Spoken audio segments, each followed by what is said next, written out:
கர்த்தாவை சொல்லும் அடியேன் கேட்கிற நிகழ்ச்சி மூலமாக மீண்டும் நான் உங்களை சந்திப்பில் சந்தோஷப்படுகின்றேன். நாம் சேர்ந்து கர்த்தருடைய வார்த்தை நாம் தியானிப்போம். தயவுசெய்து கர்த்தருடைய வார்த்தை கவனமாய் கேளுங்கள்.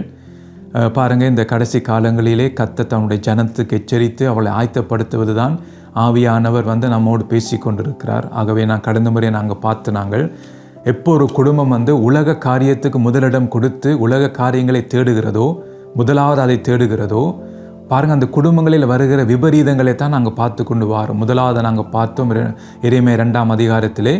பாருங்கள், உலக மகிமைக்காக அவர்கள் தேவனுடைய மகிமை இழந்து போனார்கள் என்று சொல்லி. அப்போ எப்போனா ஒரு குடும்பம் எப்போ உலக காரியத்தை தேடுகிறதோ, உலக மேன்மைக்காக உலக மகிமைக்காக தேடுகிறதோ, அவர்கள் தேவனுடைய மகிமை இழந்து விடுவார்கள். பாருங்கள், அதுதான் ஒரு பரிதாபம். அதுதான் அந்த விபரீதத்தை நாங்கள் பார்த்தோம். ரெண்டாவது நாங்கள் பார்ப்போம். அதே எரேமியா எழுதின தீர்க்கதரிசன புத்தகம் 2ஆம் அதிகாரம் 13ஆம் வசனத்தை நான் உங்களுக்கு வாசிக்கிறேன். என் ஜனங்கள் 2 தீமைகளை செய்தார்கள். ஜீவ தண்ணீர் ஊற்றாகி என்னை விட்டு விட்டார்கள். தண்ணீர் நிற்காத தொட்டிகளாகிய வெடிப்புள்ள தொட்டிகளை தங்களுக்கு வெட்டி கொண்டார்கள் என்று சொல்லி கர்த்தருடைய வார்த்தை இங்கே நமக்கு சொல்லுகிறது. அப்போ ரெண்டாவது என்னன்னு சொல்லி பார்த்தீங்கன்னா, நாம் முதலாவது தேவனுடைய ராஜ்யத்தை தேடாமல் உலக ராஜ்யத்தை நாம் தேடும் போது, உலக காரியங்களை தேடும் போது, ரெண்டாவது வருகிற விபரீதம் என்னென்றால், உலக நன்மைகளை பெறுவதற்காக ஜீவ தண்ணீராகி தேவனை விட்டு விடுவார்கள். பாருங்கள், அந்த குடும்பம் ஆக எச்சரிக்கையாக இருக்க வேணும். பாருங்கள், உலக நன்மைகளை பெறுவதற்காக ஜீவ தண்ணீராகிய தேவனை விட்டு விட்டார்கள் அவர்கள். பாருங்க, எதற்காக அவர் என்ன செய்யறான்னு பாருங்க. உலக காரியத்துக்காக ஜீவ தண்ணீராகிய தேவனை அவர்கள் விட்டு விட்டார்கள். அதான் சொல்லப்படுகிறது. என் ஜனங்கள் பார்த்தீங்கன்னா 2 தீமைகளை செய்தார்கள். அது என்ன 2 தீமைகள் என்று இங்கே பார்க்கும்போது, ஒன்று ஜீவ தண்ணீர் ஊற்றாகி என்னை விட்டு விட்டார்கள். பாருங்க, ஜீவ தண்ணீர்னு பார்த்தீங்கன்னா அதை எடுக்க அது அப்படியே குறையாது, அது அப்படியே வந்து கொண்டே இருக்கும் ஜீவ தண்ணீர். அதுதான் ஜீவ தண்ணீர். அடுத்தது பார்த்தீங்கன்னா, தண்ணி நிற்காத தொட்டிகளாகி வெடிப்புள்ள தொட்டிகளை தங்களுக்கு வெட்டி கொண்டார்கள். அப்போ இது சுயநலமாக அவர்கள் என்ன செய்கிறார்கள் என்றால், தங்களுக்கென்று ஒரு தொட்டியை வெட்டி கொள்கிறார்கள். அது தொட்டி எப்படிப்பட்டதாம்? வெடிப்புள்ள தொட்டி. இன்றைக்கு நாம் உலக காரியத்துக்காக எவ்வளோ பிரயாசப்படுகிறோம் பாருங்கள். கர்த்தரை நாம் இன்றைக்கு விட்டு நாம் என்ன செய்கிறோம்னா, உலக ஆசீர்வாதங்களுக்கு பின்னால் நாங்கள் போகிறோம். அப்போ அந்த ஆசீர்வாதங்கள் எப்படி என்றால் வெடிப்புள்ள தொட்டி. அப்போ அதில் பார்த்தீங்கன்னா, அதை நாம் எடுக்க பார்த்தீங்கன்னா அதை வெடிப்புக்குள்ளால் போய்கொண்டிருக்கும். அப்போ நாம் என்ன நடக்கும் என்றால், உலக காரியத்துக்காக நாம் ஓடி பார்த்தீங்கன்னா நம்முடைய பலன் குறுகி போகும், நமக்கு வியாதிகள் வரும். இன்றைக்கு பாருங்கள், எத்தனை பேர் பார்த்தீங்க 2-3 வேலை செய்வதற்கு அவர்கள் தள்ளப்படுகிறார்கள். இன்றைக்கு பல பேர் பார்த்தீங்கன்னா 2-3 வேலை செய்கிறார்கள். அதனாலே அவருடைய சரீரத்திலே பலவீனம் காணப்படுகிறது. சில பேர் பார்த்தீங்கன்னா ப்ரெஷர் கூட இருக்கிறது, சுகர் சில பேருக்கு இருக்கிறது. ஏனென்றால் அவங்க பார்த்தீங்கன்னா அந்த ஸ்ட்ரெஸ்ன்னு சொல்லுறது, அந்த ஸ்ட்ரெஸ்னாலே பார்த்தீங்கன்னா ப்ரெஷர் தான் கூடும். அப்போ பாருங்கள், ஹார்ட் அட்டாக் வருவதற்கு சான்ஸ் இருக்கும், மற்றது பக்கவாதம் வருவதற்கு சான்ஸ் இருக்கும். அப்போ இதெல்லாம் பார்த்தீங்கன்னா நம்முடைய சரீரம் பாதிக்கப்படுகிறது. எதற்காக என்று பார்த்தீங்கன்னா, உலக காரியங்கள். அதான் தங்களுக்கேற்ற வெடிப்புள்ள தொட்டியை உண்டாக்கி கொண்டார்கள். அப்போ அது நமக்கு தான் பாதிப்பு. அப்போ ஜீவ தண்ணீரை விட்டுட்டு, ஜீவ தண்ணீர்ன்ற பார்த்தீங்கன்னா அந்த நேரம் நான் எடுக்க அது வந்து கொண்டே இருக்கும். அது எனக்கு ஜீவனை தரும். என்னுடைய ஆவி ஆத்மா சரீரத்தில் பார்த்தீங்கன்னா ஜீவனை எனக்கு தரும். அது பாருங்கள், அப்போ என்னுடைய வாழ்க்கையிலே சுகம் இருக்கும். என்னுடைய ஆத்மா பார்த்தீங்கன்னா சுகம் உள்ளதாக இருக்கும், அது புஷ்டியாக இருக்கும், அது பலன் உள்ளதாக இருக்கும். பாருங்க, அப்போ எவ்வளோ நன்மை பாருங்கள் ஜீவ தண்ணீரில் இருக்கிறது.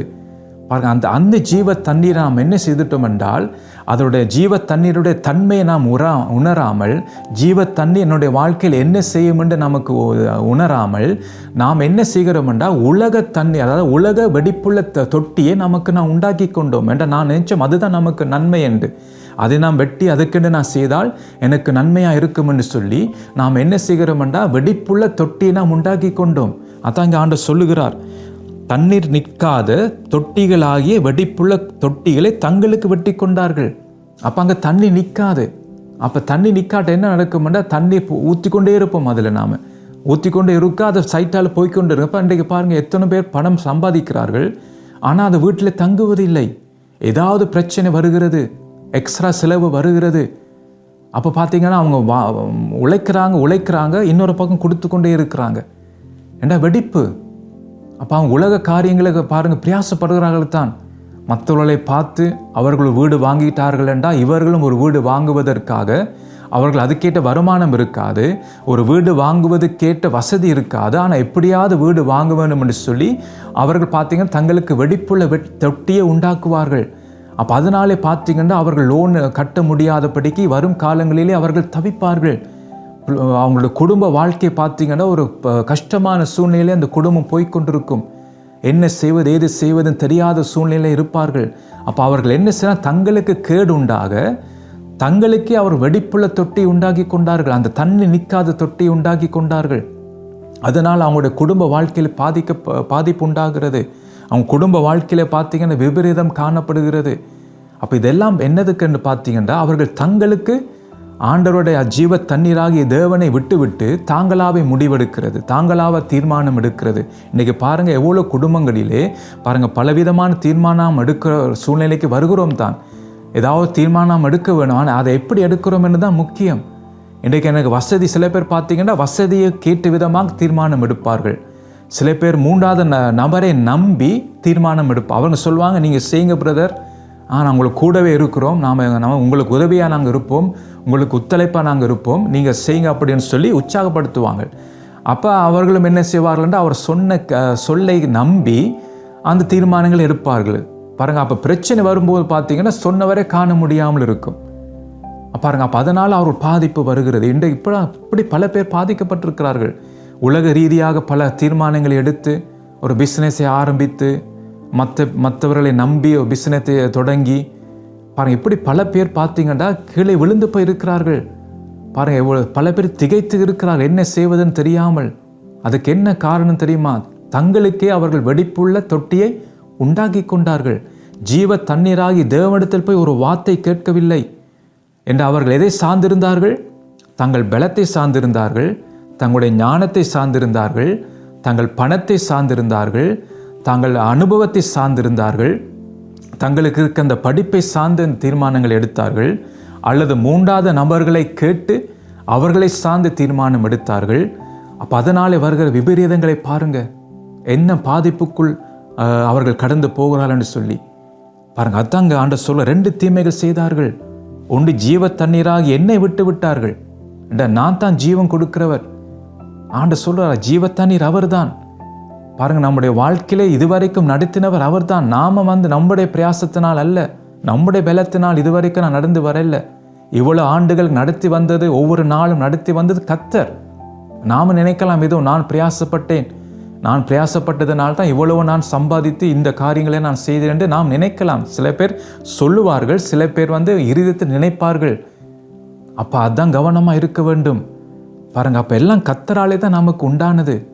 அப்போ கர்த்தர் தான் நமக்கு ஜீவ தண்ணீர். அப்போ நம்முடைய வாழ்க்கை இந்த பூமியில் முடியும் வரைக்கும் அவர் தான் நம்மை நடத்துகிறவர். நம்முடைய கரத்தை பிடித்தால் அவர் விடமாட்டார், ஆனால் நாம் விடலாம்.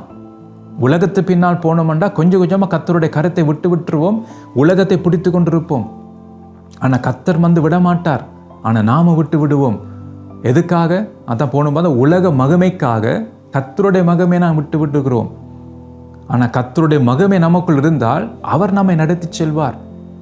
என்ன பிரச்சனை வந்தாலும் பாருங்க, நம்ம கர்த்தரை நாம் நம்பி இருக்கிறோம், ஆனால் நமக்கு பிரச்சனை வராதுன்னு சொல்லவில்லை. வேதத்தில் வச்ச உங்களுக்கு உபத்திரமும் உண்டு அது சொல்லு ஆண்டவர். ஆனால் திடம் கொள்ளுங்கள், நான் இந்த உலகத்தை ஜெயித்தேன். அப்போ ஜெயித்தவர் நம்மோடு இருக்கும்போது நமக்கு ஜெயம் வராதா? சிந்திச்சு பாருங்க. நாம் நம்முடைய பிரச்சனையை தான் நாம் பெருசாக எடுக்கிறோம், ஆனால் உலகத்தை ஜெயித்தவர் நம்மோடு இருக்கிறார் தானே. அப்போ அவர் நமக்கு ஜெயம் தர மாட்டாரா? நிச்சயம் நமக்கு தருவார்.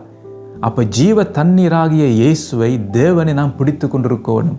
அப்போ அந்த நேரத்தில் கர்த்தர் நமக்கு ஜெயம் தருவார், கர்த்தர் நமக்கு விடுதலை தருவார், கர்த்தர் நம்மை நடத்தி செல்வார். அவர் ஒருபோதும் நம்மை கைவிட மாட்டார். மனிதர்கள் நம்மை கைவிடுவார்கள். பாருங்கள், நம்முடைய பணம் கூட நமக்கு கடைசியை உதவி செய்யாமல் போகும். பாருங்கள், கடும் வியாதி வரும்போது பாருங்கள், கேன்சர் வியாதி இப்போ அதிகமாக இந்த உலகத்திலே பாருங்கள் பல பேருக்கு அதிகமாய் காணப்படுகிறது. பாருங்கள், சிறு வயது உள்ளவர்களும் கூட பார்த்தீங்கன்னா கேன்சர் வியாதி காணப்படுகிறது. பாருங்கள், இப்படி பல காரியத்தை இந்த நாட்களில் நாம் கேள்விப்படுகிறோம். பாருங்கள், சில பேருக்கு பார்த்தீங்கன்னா டாக்டர்மார் பார்த்தீங்கன்னா ஒரு 3 மாதம் டைம் கொடுக்குறாங்க. அது பிறகு நம்மால் ஒன்று செய்ய முடியாதுண்டு. பணம் இருக்குது, படிப்பு இருக்குது, ஆனால் ஒன்றுமே பிரயோசனம் இல்லை. அப்போ யார் நமக்கு உதவி செய்ய வேண்டும்? கர்த்தர் தான் நமக்கு உதவி செய்யும். இயேசு தான் நமக்கு உதவி செய்ய வேண்டும். அவரைத்தான் நாம் பிடிக்க வேண்டும். ஜீவ தண்ணீராகி அவரைத்தான் நாம் பிடிக்க வேண்டும். நாம் என்ன செய்கிறோம் என்றால் ஆபத்து வரும்போது, பிரச்சனைகள் வரும்போது அப்போ தான் ஜீவ தண்ணீரை நாம் தேடுகிறோம். அதுக்கு பார்த்தீங்கன்னா அதுக்கு முதல் நாம் நமக்கே வெடிப்புள்ள தொட்டியை உண்டாக்கி நாம் அதில் தண்ணீர் ஊற்றி கொண்டிருக்கிறோம். ஆனால் நமக்கே தெரியல தண்ணீர் ஊற்றுற தண்ணி வெளியில் போய் கொண்டிருக்குன்னு சொல்லி. அப்போ அதான் நடக்கிற காரியம் இன்றைக்கு அதான் நம்முடைய வாழ்க்கையில் இருக்கிற பலன் குறுகி போகிறது. நமக்கு வியாதிகள் வருகிறது, நாம் சோர்ந்து போகிறோம், மனநிலைமை பாதிப்பு வருகிறது, நம்முடைய வாழ்க்கையில் பிரச்சனை வருகிறது, குடும்பத்தில் சமாதானம் இல்லாத காரியங்கள் பாருங்க. அது ஏன்னு சொன்னா நமக்கு நாமே வெடிப்புள்ள தொட்டி உண்டாக்கி அதில் தண்ணீர் ஊற்றி கொண்டிருக்கிறோம்.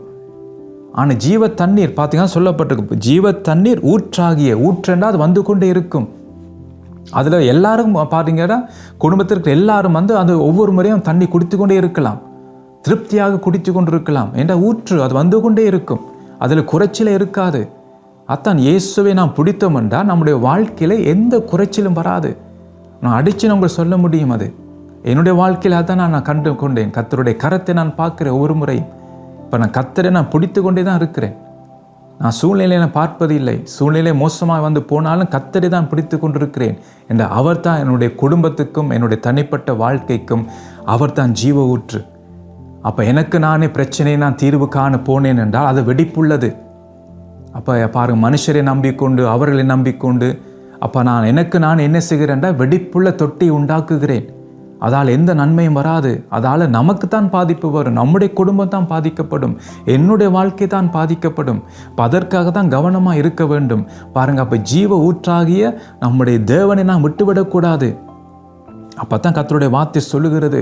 அப்போ ஆண்டவர் என்ன சொல்றார்? 2 தீமை என்று சொல்லுகிறார்.